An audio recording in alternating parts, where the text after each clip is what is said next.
ചോദിച്ചു madam madam hi hi hi. Ma'am ഞാൻ വെള്ളിമോങ്ങിന്നാണേ.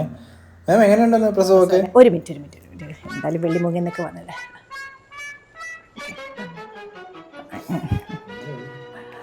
പ്രസവം അല്ലേ? അയ്യോ, സുഖപ്രസവം ആയതിന്റെ ആ ഒരു റിലാക്സേഷൻ ഉണ്ടല്ലോ, അത് പറഞ്ഞറിയിക്കാൻ പറ്റാത്തൊരു സംഭവമായിരുന്നു കേട്ടോ. എന്തായാലും ഭയങ്കര സിമ്പിൾ പരിപാടിയായിരുന്നു കേട്ടോ. അടിപൊളി, ഞാൻ എൻജോയ് ചെയ്തു. അടിപൊളി വേഗം പോയിട്ട് വാ. അയ്യോ പാവം, എന്താ ചെയ്യാ, എൻജോയ് ചെയ്യാനായിട്ട് പോവാ കേട്ടോ. അപ്പൊ വരും, സിമ്പിൾ പരിപാടിയാണ്. ബാബാ എങ്ങനെയുണ്ടായിരുന്നു എക്സ്പീരിയൻസ്? ബാബാ നൈസ് എക്സ്പീരിയൻസ്. എൻജോയ് ചെയ്തോടാ? എൻജോയ് ചെയ്തു. ഞാൻ പറഞ്ഞില്ല എൻജോയ് ചെയ്യാൻ മാരാര് പറഞ്ഞു ശരിക്കും സത്യമാണ് കേട്ടോ. ആണല്ലേ? ഭയങ്കരമായിട്ട് എൻജോയ് ചെയ്തില്ലേ? ഭയങ്കരമായിട്ട് എൻജോയ്. എത്ര അരി ഇടിക്കാൻ പറ്റിയടാ? ഞാനൊരു 5 കിലോ അടിച്ചുള്ളൂ. 5 കിലോ ഒക്കെ ഇടിക്കാൻ പറ്റിയല്ലേ? എത്ര അടിച്ചു? എനിക്ക് 2 കിലോ ഇടിക്കാനേ പറ്റില്ല. അപ്പഴത്തേക്കും പെയിൻ വന്നു. അതിന് ചെന്നിട്ട് ഇടിക്കാമല്ലോ, സമയമുണ്ടല്ലോ. മാമിന്റെ അടുത്ത പ്രസവം എന്നാ?